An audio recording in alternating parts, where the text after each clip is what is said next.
Ammo!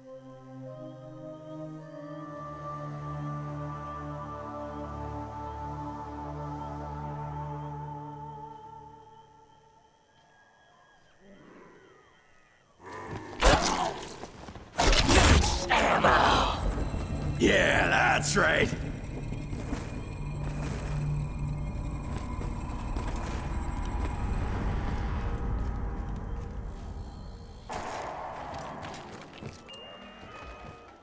Those freak bags are gonna eat lead and die. Suppose I gotta go bleed some maggot sacks to earn some blood money first.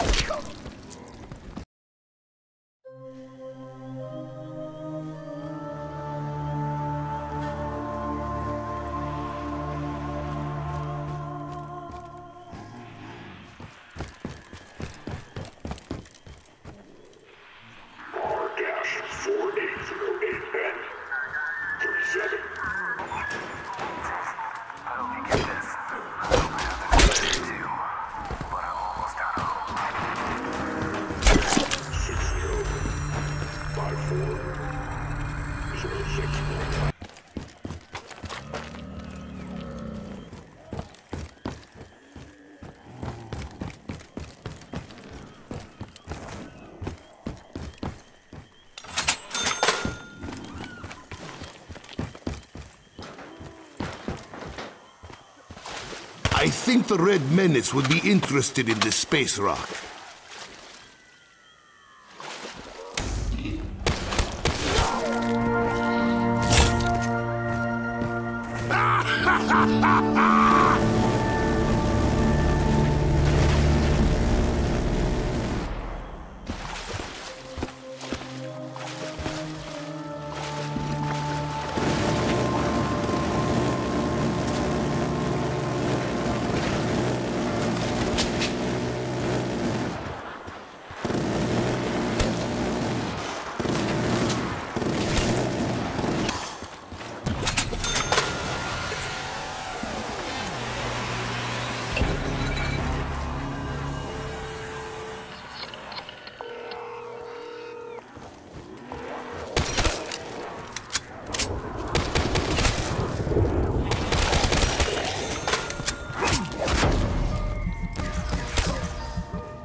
There's more where that came from!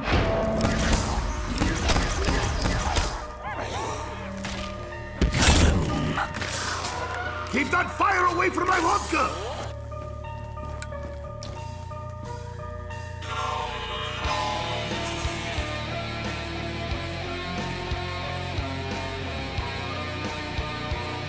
Fetch me their souls!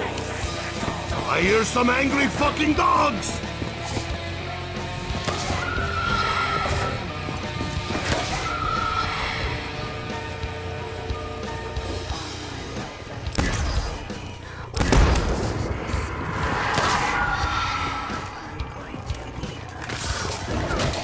How dare you touch me!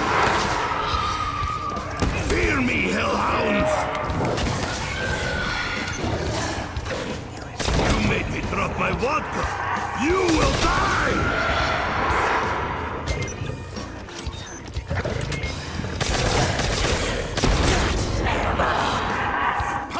Hey everyone, Ralston Twins, I'm back here, and I hope you enjoyed that opening couple minutes of gameplay. Again, every video I want to show you guys what these maps are actually like so you can enjoy it for yourself. I very much feel your pain where people could go to these events, because this is the first event I ever got to go, ever, and they would spoil pretty much everything in the map. So you have a lot of things being absolutely spoiled, but the good news about these maps is that there's really not too much to spoil besides just the way it looks and feels, and I try to give you that experience with these videos so you don't get cheated out of that experience completely. Because there's nothing you can do about this. Very much so, Treyarch needs to promote their game. And speaking of Treyarch and Activision, I do have to disclose, they flew me out on my plane, and they paid for my plane, my hotel, and some of my food out there to play this game and record it. All my opinions are my own, and I'm not paid to say anything good about this game, or paid in general in any way about this. So, with that said, you know there is some bias going on in this gameplay.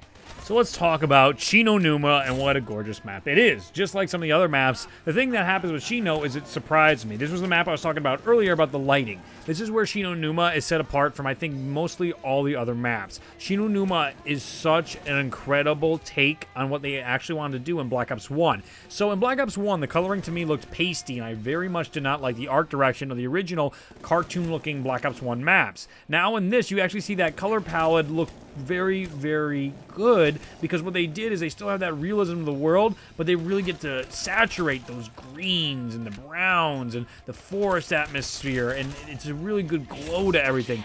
The noises itself in this are just out of this world. The lighting is so darn good, and at some certain points, especially in spawn, you can see how the light waves are cutting through the trees and the leaves inside the map, which you don't get that in any previous map at all. And that's what sets Numa apart, I think, lighting-wise, from any of the other maps. Yeah, there's the Richtofen book Easter egg. That's still in here. The song, as I showed you guys, is still in here. It was really badass to play. And hey, there's a good thing to talk about. Mule Kick's in there. So what they did, if you remember in Black Ops 1, after they added Mule Kick into all the previous maps, they actually swapped it with Quick Revive. So even though it shows up in all the solo games we were playing at the very least, Quick Revive starts in the spawn room. So maybe that changes depending if you're in a multiplayer map, but they put Quick Revive in the spawn room where Mule Kick used to be. And then Mule Kick is now in the randomized version. If you never played Numa before, when you open up the huts, you actually get randomized version of the Coca-Cola machines. And that's kind of a fun little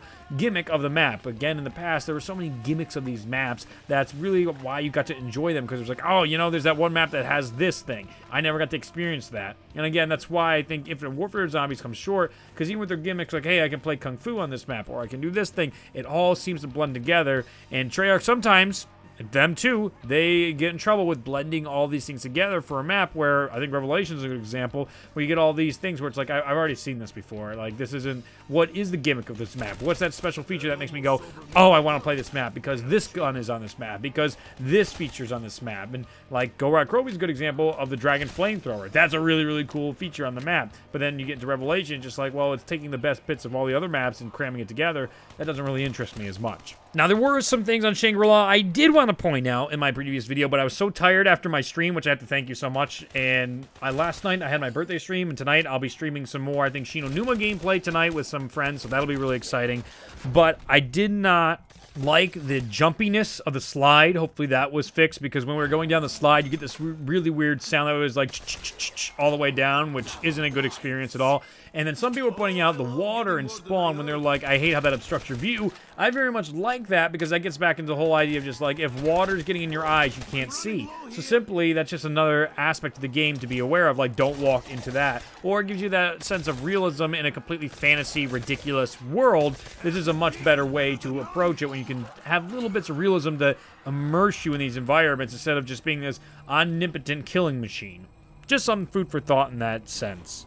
Now, I want to get back to a point I was making at the start of my commentary here, was how these maps tend to get spoiled because of these recording events. And once again, I'm grateful enough that you guys have supported me to the point at which I can now bring this footage to you. But my goal here is to give you guys as close of experience as possible, because things are going to get spoiled. And again, the reason why they do this is A, they need a game promote it, but B, this helps fight data miners, because all this stuff is even worse when it gets leaked. So thankfully, we get YouTubers to go out there, and content creators, and whatever social medias to promote these games in a way that you can actually see the map, instead of saying, oh great, I'm glad it was completely ruined.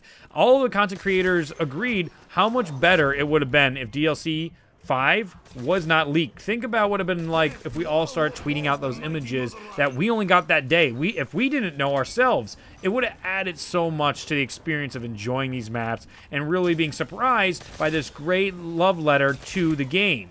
But what I want to get across to you is I understand that frustration. I was talking to my good friend Hunter, who's in a lot of my videos every now and then playing zombies with me, and it really is a struggle to see like all these Easter eggs being shown to you when you just want to experience it yourself.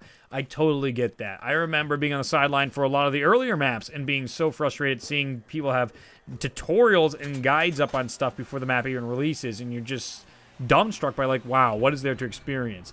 I think Zombie Chronicles is a different experience in that way, that Treyarch hasn't changed the game fundamentally in a way that it's completely new, and now we're spoiling how things play. It's how you would expect it to play, with a little twist that you really need to play to know the difference. You can see it, but until you play it, you'll understand the new addiction of playing this game. Watching all these gameplays just makes me go, God, I wish I could go play this game right now because it's just so exciting. I will be live streaming this as soon as it comes out on midnight Tuesday, May 16th. You can get it on PS4 first, and it will be so much fun for us to jump through all the Easter eggs. I can't wait to do it.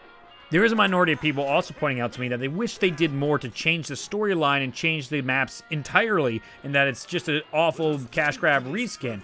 But to that wasn't the goal talking to them. They weren't trying to reskin the maps, and they weren't trying to rewrite the story. They were trying to get on disc a complete experience for everybody playing these games so you can make sense of what the hell's going on. So I think that's something to take into account of why the direction was took with these maps. So when you're saying like, God, I wish we had an alternate ending to the Moon Easter egg, well, maybe there could be, but even my videos beforehand, that was me not knowing what they already did with the timeline, how they went and legitimized everything in the past, which is such a smarter way to carry this. It makes all those classic fans say, oh my God, I love the games I used to play so much, and now it's totally justified that I got to play those maps. Those experiences I have aren't just some lame multiverse ending. Instead, all my decisions and actions in my maps did matter, our characters surviving did matter, and all those little things can be put to rest in between maps.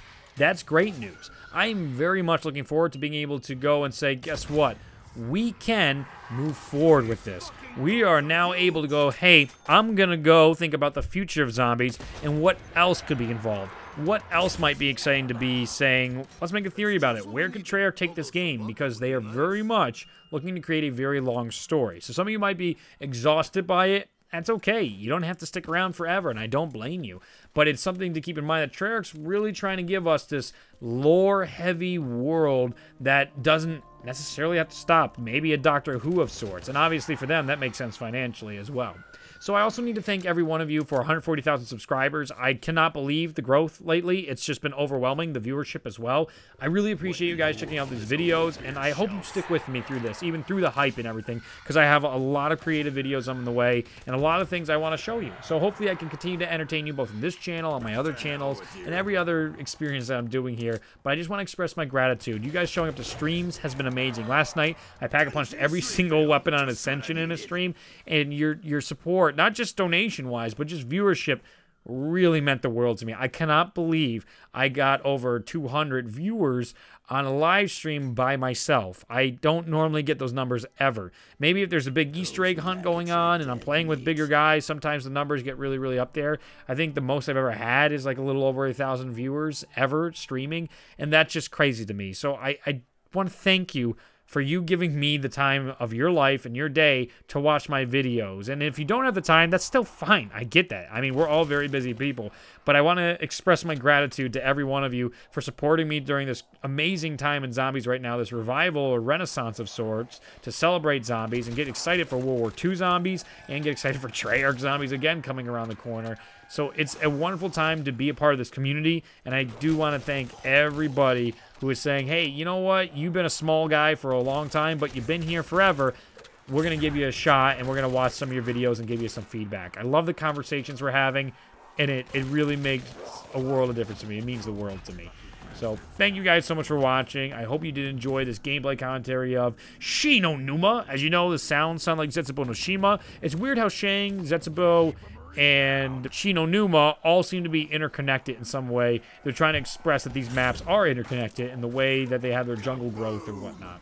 I'm going to end on that. I hope you guys enjoyed this gameplay. There's really not too much of Shino left. You guys can explore it yourself. There's other radios and stuff inside these maps. I'm pretty sure every map has a Monty radio. Be looking forward to Kino der Toten tomorrow. That's one of the most excited maps I am for showing you, even though I think the big thing I wanted to show you got ruined in the trailer that Treyarch said today, but it's not ruined because Treyarch released a trailer about gameplay. So by all means, it's awesome that Treyarch showed you their way before anybody leaked that material out. So if you haven't seen that trailer, you should go check that out. I'll try and link it in the description. I'll update it at some point. It's a beautiful gameplay trailer showing you all the maps and everything to be excited about. And there's only a couple left, so we're almost there at Zombie Chronicles. I can't wait to start doing all the Easter eggs and exploring for new ones.